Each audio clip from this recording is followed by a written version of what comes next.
My parents have always been into electronic music as Yeah, they well. listen to like house music, right? Yeah, so I always thought it was super uncool that my parents would put on this, like they'd put on like Buddha Bar, Ministry of Sound. I have this weird like dichotomy between wanting to be like a really logical math-based person, and then seems at like the other both of side, you are. yeah, Yeah. and then like the other part of me is like wanting to do really strange and irrational music. Slumberjack was doing way better than what I was doing. Right. Slumberjack was making way more money than what we were making solo, and I was having much more fun doing Slumberjack. Hi, so today I'm here with Fletcher from Hey. Slumberjack. How you doing? So you were born in Australia before you moved to Vietnam. Where Yeah. in Australia? So I was born on the west coast of Australia. It's a city called Perth, Yeah. and I moved there. I moved to Vietnam when I was 6 weeks old because my parents were living there for about 10 years already. They came back to Australia to give birth to me in a good hospital, and then I went straight back there and lived there for another 5 years. Oh wow. Yeah. It was for your like parents' business, right? That you moved. Correct, to? yeah. So my parents were actually one of the first, well, some of the first people to go in once they lifted the embargo because it's a very communist country, so there was huge embargoes after the war, and so my parents moved there once they sort of lightened those, and they were doing homewares, like kind of like IKEA stuff, but more on the cushions and table runners and couches and that kind of thing. What was your childhood kind of like in Vietnam? I remember bits and pieces. I definitely remember the food, which I only really just got back into eating a lot of Vietnamese food. I kind of didn't eat it for a long time, but it was definitely very different back then to how it is now. It was predominantly motorbikes. I used to speak Vietnamese actually, so I'd go. Wow. Yeah, so I'd like walk up to an uncle on the street who was fixing his motorbike and start talking to him in Vietnamese, and then he'd turn around and see this like tiny little boy with the most blonde white hair you've ever seen. So totally get freaked out. Everyone used to love my hair because there was hardly any foreigners in Vietnam at that time, and I was like the only blonde person, so everyone would come up and like grab my hair and touch it all the time. Damn. So you were like, were your friends like local or? I had a lot of friends who are expats as well, because I went to an international school, an English school. So all my friends that I made when I was a kid were from like Switzerland or France, and their parents were also doing similar things to what my parents were doing. What kind of stuff did you do like when you were like outside of school for fun? I just remember loads and loads of toys, because they just have all the stores on the streets have just lined with like Transformer toys, Yeah. Batman toys. I did a lot of dressing up in like superhero outfits Oh my and like God. running around with friends and watching Power Rangers and stuff. Do you feel like you were kind of in a bubble from the local? I know from me and like growing up in Hong Kong, I feel like there was like the expat community and there was the local community. It was like two different bubbles. Do you feel the same way, or did you feel like you've bridged that gap? I mean, I was so young, so it was kind of hard for me to understand those kind of concepts. But I went to an international school, so I did spend a lot of time with expats as well. But I do remember, we were living right in the middle of Hanoi, and also for some time Ho Chi Minh as well. So I was right there amongst everything. I did spend a lot of time. I mean, I spoke Vietnamese, so obviously I must have been talking to a lot of Vietnamese people. How do you describe yourself back then? I was pretty confident. I guess I still am, like a very sociable person, but mostly just doing dumb kid things. Were your parents like into creative stuff as well?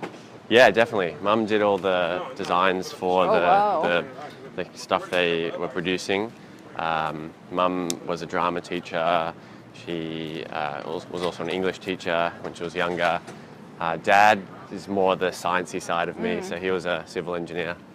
And I'm a very science-based guy. I studied engineering in uni as well. So I kind of like have both worlds, which is kind of cool. I really like that. Where do you think you got your like musical side from? Oh, I really don't know. I remember when I was young, my grandfather used to teach me the piano when we came back to Australia to visit, and then eventually when we came back to live in Australia, we lived for a while with my grandparents while we got settled in Australia, and my papa taught me how to play the piano, there's heaps of photos of us sitting on there together. Oh, wow. So maybe that, I think they gave me their piano, and that was in my room for quite a long time as I was growing up. So I kind of like tinkled on that quite a lot. Yeah, I guess that's probably where it came from. It's hard to tell. Yeah. My parents have always been into electronic music as Yeah, they well. listen to like house music, right? Yeah, so I always thought it was super uncool that my parents would put on this, like they'd put on like Buddha Bar, Ministry of Sound, like Mint, all these compilation house music CDs in the house, and I thought it was super lame. They were listening to music without lyrics, and then eventually I realized how cool it was. So they gave me a pretty good appreciation of like electronic music at a young age, I guess. Do you think that's kind of shaped the music you make now then? Possibly. I mean, we don't do house music, Yeah. but I guess the whole electronic side of things and doing stuff that's different to what everyone else is doing probably plays into it. When you were in school, what were your like favorite subjects? Chemistry, maths, science. I do really like logical stuff. I love numbers. I love science and chemistry. Yeah, as I said, I studied chemical engineering, so it's so weird that there's like the whole music side of things, but I guess at the same time, like it can be a really mathematical thing. Like the patterns that you find in music and the way that the sound interacts and the actual physics behind the movement of sound is actually very mathematical, so perhaps that plays into it as well. You started making music at kind of a young age, right? Like, was it 14, around that age? Yeah, I've always been really interested. Who showed you like the initial like production and stuff? Myself. I've always been a fan of teaching yourself things when it comes to artistic stuff. Like I've always just felt that with artistic talents or with artistic activities, I've found that for me it works better to try and just teach myself rather than go and learn at school or go and learn from someone, because if you teach yourself, you get your own unique style, and you might do things completely differently to how you're supposed to, but that might end up creating really interesting results. So I just kind of got the program and started playing around. It took a long time to work out what I was doing, but I think it helped me develop a bit of a different style of technique of making music. Did you start putting out music then, like under a different name? Not when I was that young, but I think once I turned 18, once I could actually go out into clubs and start playing music, I had like a separate DJ project. So did Morgan as well. It was more just a learning curve, like something to work towards and practice with, but it was never anything serious until we started SLUMBERJACK. When you were studying chemical engineering, was that something that you really wanted to do, or did your parents push you a bit too? No, I really wanted to do that. I have this weird like dichotomy between wanting to be like a really logical math-based person, and then at the other side, yeah, and then like the other part of me is like wanting to do really strange and irrational music things. So I guess it creates an interesting balance that I hope comes through in the music. Yeah. But yeah, it's something that I really definitely wanted to do, and if I wasn't doing music, I'd absolutely go straight back to doing it because I really loved it. So when you started SLUMBERJACK, how old were you? When you first like met at the DJ competition? I was 19 when me and Morgan met. I just turned 19. Now I'm 24. So we didn't start SLUMBERJACK till a little bit after that. Yeah, because it was going to be like just like a collab project, right? Like with your team. Team. We're just going to write a couple of songs, and then after that we were going to just move on and keep doing our own thing. But it ended up doing way better than anything we'd done ourselves, so it made sense to keep going. Was there like a pivoting moment when you're like, wow, we're so good as a duo? I think it's all these kind of things happen sort of over time, and often from like the outside. So I see with other artists, it really seems like there was a moment where it just kind of happened. But from the inside perspective, I think these kind of things like really slowly happen, and it basically boiled down to the fact that SLUMBERJACK was doing way better than what I was doing. Right. SLUMBERJACK was making way more money than what we were making solo, and I was having much more fun doing SLUMBERJACK. So it was like, the big step for me was I went to part-time uni, and then after that I completely stopped going to uni. I had 1 year left of my degree, and that's kind of like when I was like, okay, SLUMBERJACK's a real thing now. This is my my life, my career, was when I stopped uni. What would your parents think of that? They were fine with it. Oh, They've wow. known that I've always, they know that I am able to hold my own, and they know that whatever decision I make is something that they can get behind, because I did pretty well in school, I studied hard, I did well in university, so they know that no matter what I do, I'm going to be okay. Right, yeah. Were you ever scared of being a duo if something happens and you lose the whole project? No, not really. Oh, now you're making me nervous. No, I'm just joking.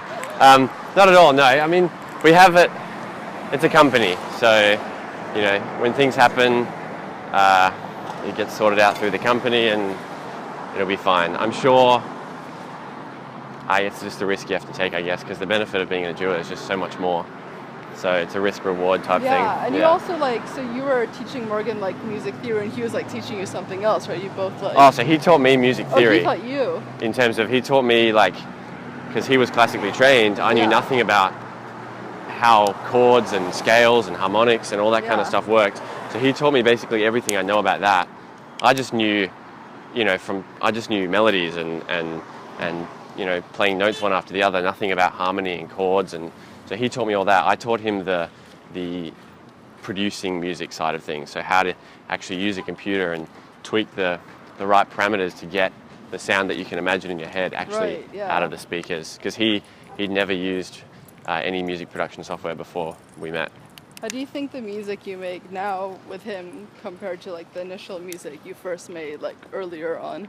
Well, the name without SLUMBERJAck. him. Oh, when you were just starting out. Right. Well, I think it's a lot more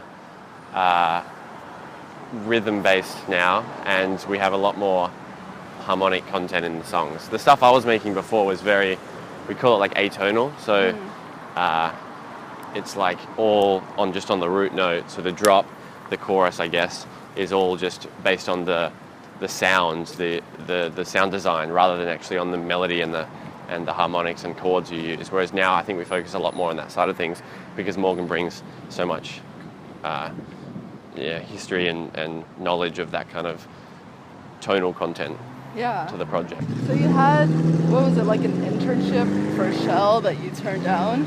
Yeah, so in order to finish my degree, you have to do 12 weeks of work at an engineering company. Mm-hmm. So I applied and I got accepted to do that 3-month program at Shell. And often, a lot of the people that finish those courses, you get a really strong leg up to actually get a job afterwards, because you've already been working at the company.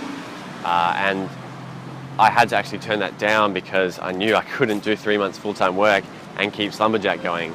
I decided to not do that and fully focus on the music, which at the time was didn't seem it seemed like the obvious choice to me. So at the time it seemed I was of course I have to do this. But thinking back now, that's actually a pretty big decision to have to make. For that was 2-3 years ago. I was quite young, and it's a lot on the table, a lot on the plate to be throwing away, I guess. Yeah. With the DJ competition thing, did you just teach yourself how to DJ before, or were you DJing for a while before that? I was DJing for a while just because I loved it so much, just basically in my room, DJing to myself. The competition was, I just freshly turned 18 when I entered the competition, so it was the first time I've ever even played in a venue when I did the competition. How do you think your DJ skills have changed since then? I think I'm just a lot more confident on stage now.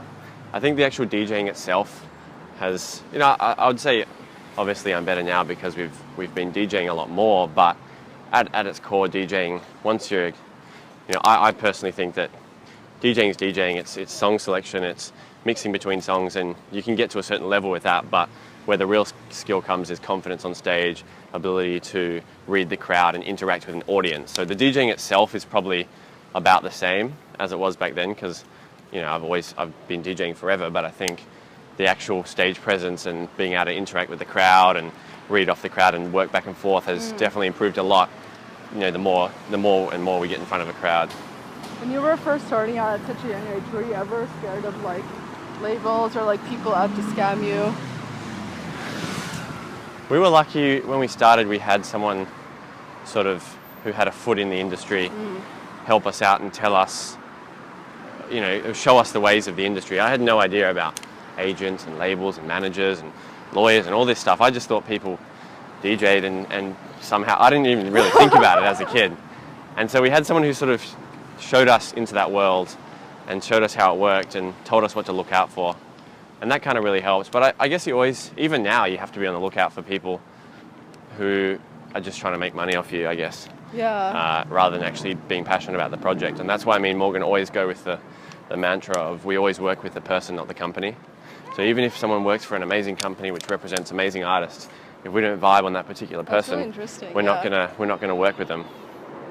What would you tell your younger self when you first started out in music? Oh, don't sign anything long term. Yeah. Yeah, I think the younger you are, the less you understand about lengths of time. So, I mean, I'm not that much older than when we started now. I'm not like talking from some point of high wisdom, but I think, you know, years seems like a lot less before you do it than compared to after you do it, right? Yeah. Last question. What do you want to be remembered for? It depends who by, I guess. I don't really have a need to be remembered by the world as some famous person in history. I think I'd want to be remembered by my friends and family as someone who's caring and who provided good times and was able to help others as well. Yeah, I really like that. Thank you. Oh, of course.